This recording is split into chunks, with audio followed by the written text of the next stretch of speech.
아브라함의 아들 이삭은 리브가와 결혼하여 행복한 삶을 살아갑니다. 그런데 이들 부부에게는 한 가지 큰 걱정거리가 있었습니다. 왜냐하면 결혼한 지 거의 19년이 지나가고 있는데 아직까지 자식이 없습니다. 여러분이 한번 이삭이라고 생각해 보십시오.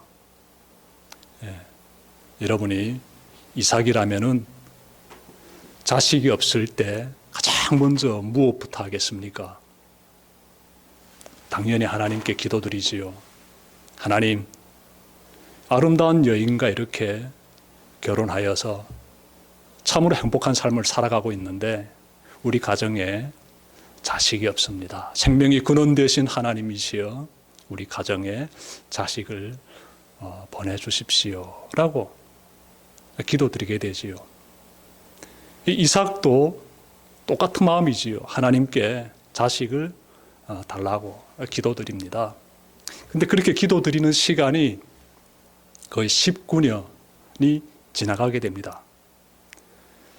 긴 시간 동안 기도드리는 그러한 이삭의 모습을 보면서 우리가 생각해야 되는 것이 있습니다. 기도의 끈기지요. 포기하지 않는 끈기입니다. 이삭은 그러한 마음을 가지고 간절히 포기하지 않고 하나님께 기도의 삶을 살아갔다라는 것을 우리가 말씀 가운데서 그려볼 수 있습니다. 하나님께서 때가 되면 그들 부부에게 생명을 허락하십니다.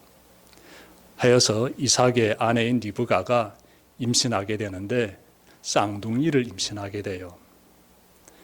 부부의 마음에 얼마나 큰 기쁨이 차올랐겠습니까? 그런데 그 기쁨도 또 잠시예요. 좀 시간이 지나자 이 리브가의 이 임신한 이 배는 불어오르게 되는데 이 태중에서 아기들이 서로 싸우는 거예요. 리브가가 이 태중에서 아기들이 이렇게 싸우는 것을 이 몸으로 느끼면서 하나님께 기도를 드립니다. 리브가가 어떠한 기도를 드렸는지 구체적으로 나오진 않지만 필경 하나님께 이렇게 아뢰었을 것이에요. 하나님, 이 뱃속에 있는 이 아기들이 왜 이렇게 다투는 것입니까? 라고 제발 다투지 않게 해주세요. 이렇게 하나님께 기도를 드렸겠지요. 하나님께서 리브가의 기도에 응답해 주시는데요. 23절에서 나옵니다. 하나님 이렇게 말씀하세요. 두 국민이 내 태중에 있구나. 두 민족이 내 복중에서부터 나누이리라. 이 족속이 저 족속보다 강하겠고 큰 자가 어린 자를 섬기리라. 하나님의 말씀을 들은 리브가는 비로소 이 태중의 아기들이 왜 싸우는지를 알게 됩니다. 그 신생 아기들 여러분들 정말 잘 생각해야 되겠지요. 이 보통 아이들이 아닙니다. 리브가가 낳게 되는 이 아이들은요, 큰 민족을 이루게 되는 그러한 조상들이 된다는 것이지요. 드디어 아기들이 출생합니다. 놀라운 것은요, 쌍둥이가 태어나게 되는데 그래도 형이 있고 동생이 있습니다. 그런데 이 동생이 형의 발꿈치를 잡고 태어납니다.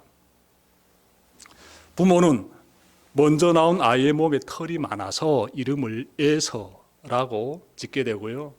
그리고 이어서 태어난 그 둘째는요, 형의 발꿈치를 잡고 이렇게 태어났다라고 하여 야곱이라고 짓습니다. 아기들은 자라서 성인이 됩니다. 네. 그런데 여러분, 두 사람은 쌍둥이지만요, 성격이 정반대였어요. 형은 억세고 날파람 있고 그리고 힘차고 용맹스러운 그러한 기질을 가진 사람이었던 반면에 이 동생은 조용하고 그리고 좀 간교하고 그리고 집에 머물기를 좋아하는 그런 성향을 가진 사람으로 성장했습니다.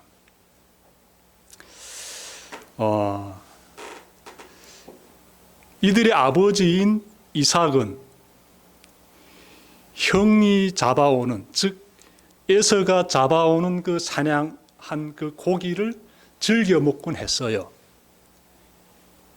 예. 정말 날파람 있고 힘찬 그러한 기질을 가진 이 에서는 사냥을 잘했거든요. 그래서 사냥해서 잡아온 고기를 아버지에게 대접하게 되면 아버지는 그 고기를 맛있게 드시면서 에서를 사랑했다라고 성경은 말씀하고 있습니다. 자, 반면에 어머니인 리브가는 그 둘째 아들인 야곱을 사랑합니다.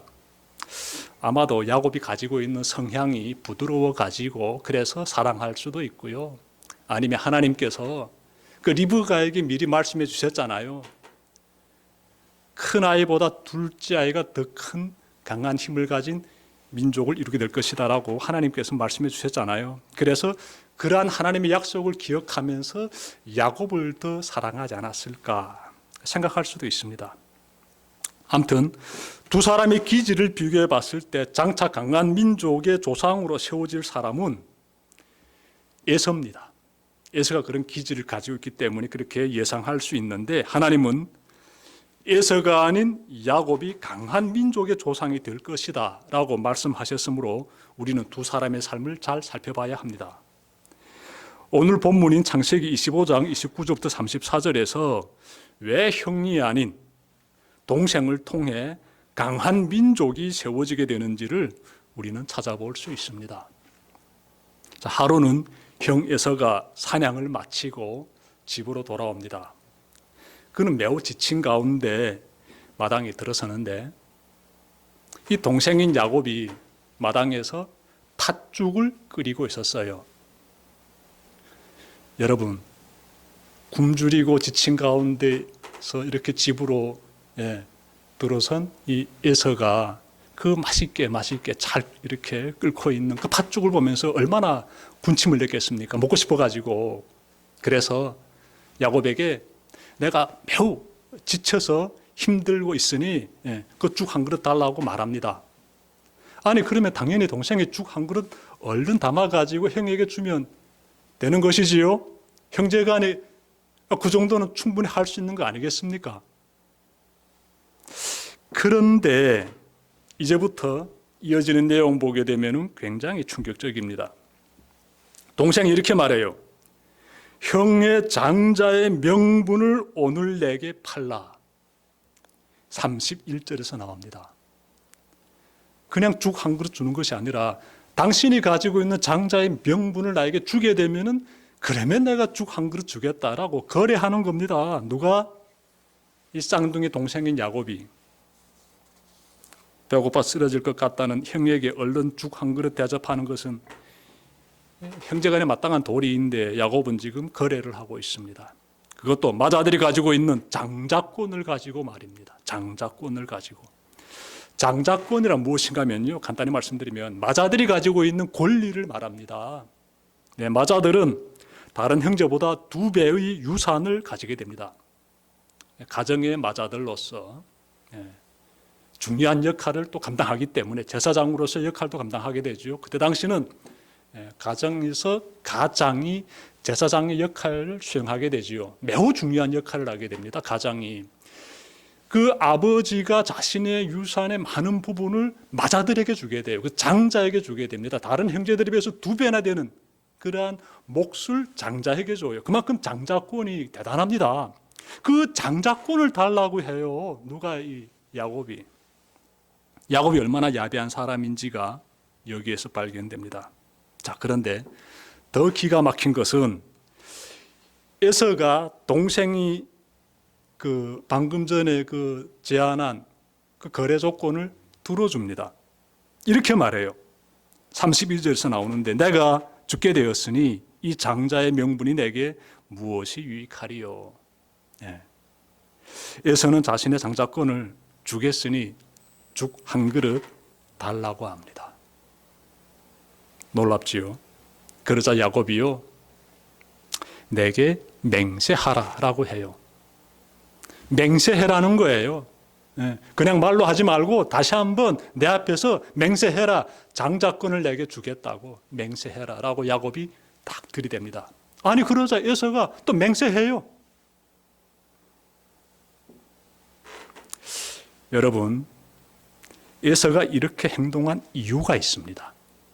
이유가 있어요. 왜 이렇게 행동했는지 34절 보시게 되면요 이렇게 말씀하고 있습니다.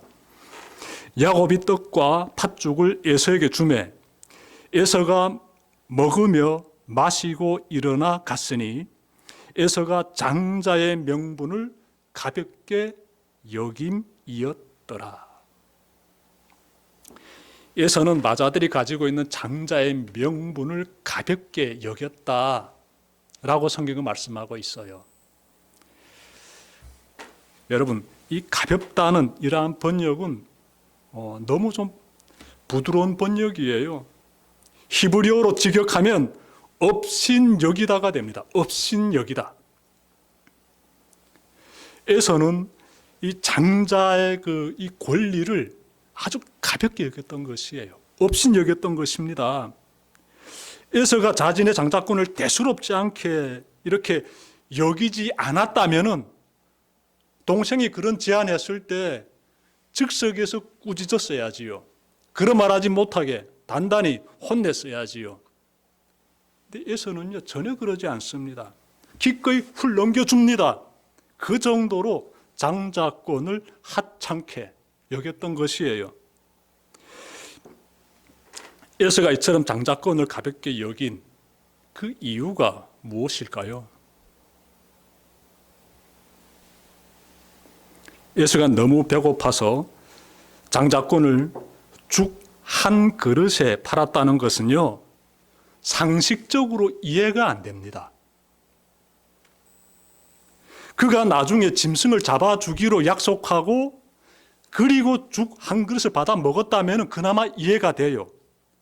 그런데 그런 내용은 어디에도 없고요. 그는 배고파서 장자권을 탁 줬다라고 성경은 말씀하고 있지 않습니까? 황당하기만 해요. 이런 내용 보게 되면.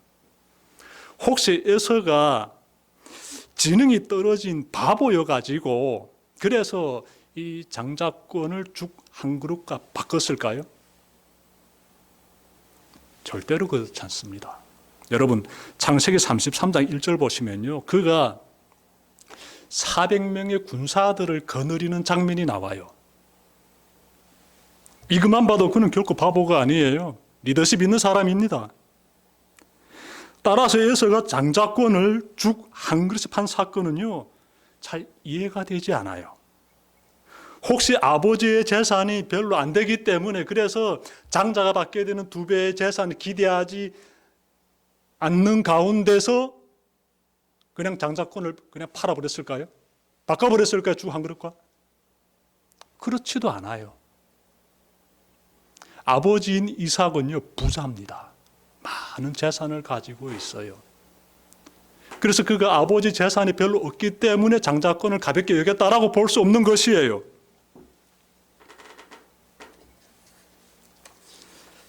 그러면 왜 장자권을 그가 그토록 하찮게 여겼을까? 질문 계속해서 가지게 되는데요. 혹시 동생이 자신보다도 잘 되기를 바라서 그래서 너그러운 마음으로 그렇게 호의를 베풀었을까요? 너네 친동생이니 너가 내보다도 잘 되길 바래. 그런 마음으로 네가 그래 장자권 가져라. 호의적인 마음으로 배려를 베푸는 마음으로 그래서 그렇게 장자권을 죽 한 그릇과 바꿨을까요? 그것도 아니에요. 에서는 그런 사람 아닙니다. 너그러운 마음을 가지고 호의적인 태도를 취하는 그런 사람 아니에요. 그는 동생이 자신에게 피해를 주자, 자신이 받아야 될 복을 동생이 가로채자 응징을 가하려고 합니다. 죽이려고까지 해요. 이러한 상황을 놓고 보게 되면 도대체 그는 왜 장자권을 이렇게 가볍게 여겼을까? 이런 질문 계속 가지게 되는데 이유는 단 하나입니다. 단 하나. 그는 장자의 의무를 짊어지는 것이 부담스러웠던 것이에요. 자, 장자인 에서는 아버지와 할아버지처럼 하나님의 약속을 붙잡고 살아야 합니다. 장자이기 때문에 특별히 믿음의 삶을 살아야지요. 자신의 감정대로 사는 것이 아니라 하나님의 뜻에 순종하며 살아야 합니다. 에서는 자신이 속한 가문이 하나님의 약속을 받은 가문이라는 사실을 항상 기억하며 반듯한 신앙인의 삶을 살아야 합니다. 문제는 에서는 이러한 삶을 사는 것이 싫었던 것이에요. 그는 하나님의 말씀에 순종하는 삶보다는 자기가 원하는 대로 세상을 누비면서 그렇게 살고 싶어 했습니다. 그에게는 가정의 제사장이 되어 하나님을 경외하는 그러한 믿음의 길을 앞장서서 걸어가기보다는 자기 감정이 이끄는 대로 초원을 달리면서 자유롭게 사는 것이 더 중요했던 것입니다. 그에게는 장자가 받게 될 2배의 유산 상속보다 현재의 삶에서의 자유로운 삶이 더 중요했던 것입니다. 제가 전에 어느 드라마를 보니 아주 부잣집 아들이 가난한 처녀와 이렇게 연애를 하기 시작해요. 두 사람의 사랑이 무르익어가게 되고 드디어 서로 결혼하기로 약속하게 됩니다. 이 사실을 알게 된 그 남자집에서는요, 결혼을 결사반대하는데 그 부잣집 아들은 집을 뛰쳐나와요. 사랑하는 그 여인과 결혼하기 위해서. 집에 있게 되면 많은 재산을 상속받게 되는데 그걸 다 포기하고 뛰쳐나오는 거예요.